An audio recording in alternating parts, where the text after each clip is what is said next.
Assalamualaikum Agrobiznes ishqibozlari. 25 noyabr bugun.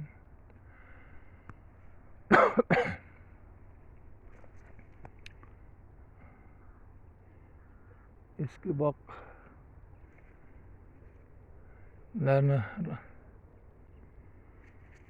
shaklga keltirish bo'yicha ishlarimiz. YouTube'dagi ustalarimiz bir ko'rib baho bersin. Xato kamchiliklar bo'lsa.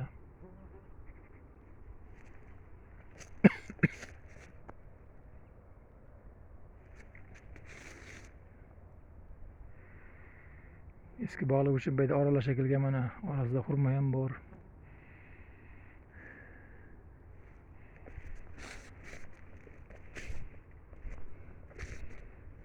Xurmolarda ham mana tikka o'sib ketganlarni olib tashladik.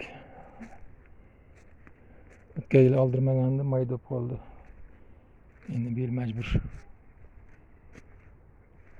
olishga oldiryapti.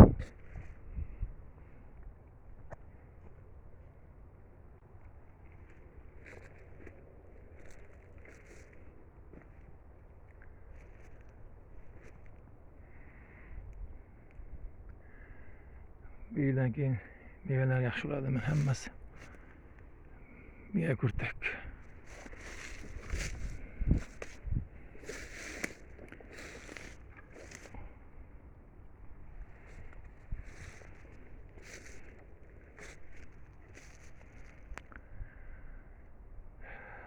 Kripson qizil 5 yıldız olmalarimiz bu yog'i.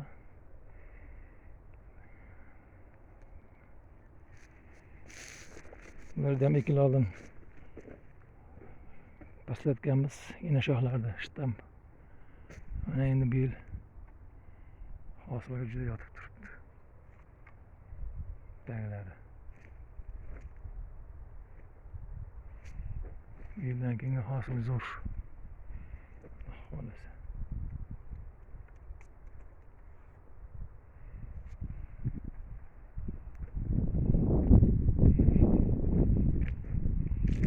Suhrobbek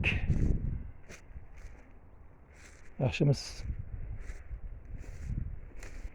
Oshnamning bog'i. Endi qarab turamiz. Bahorda, kuzda, endi bu yil kuz kesish qilyapmiz.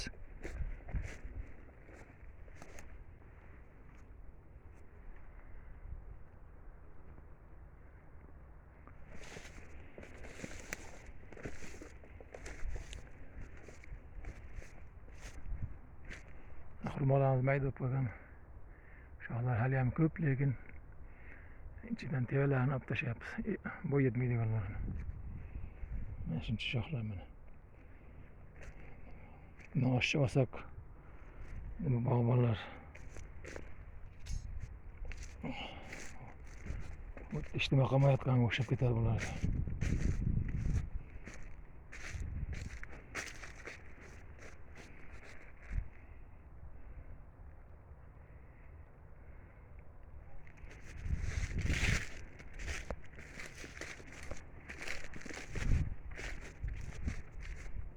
Yaxta gilazlar, oralash gilazlar ham bor. Sayiz paytida ekilgan olma boq. Eski boq. Gilos, keyin olma. Shaftollar mana hatta eski batı shaftollar naryoqda. Bularda bir qator qoldi. Altimiz o'tin chiqarib yubordi, arang.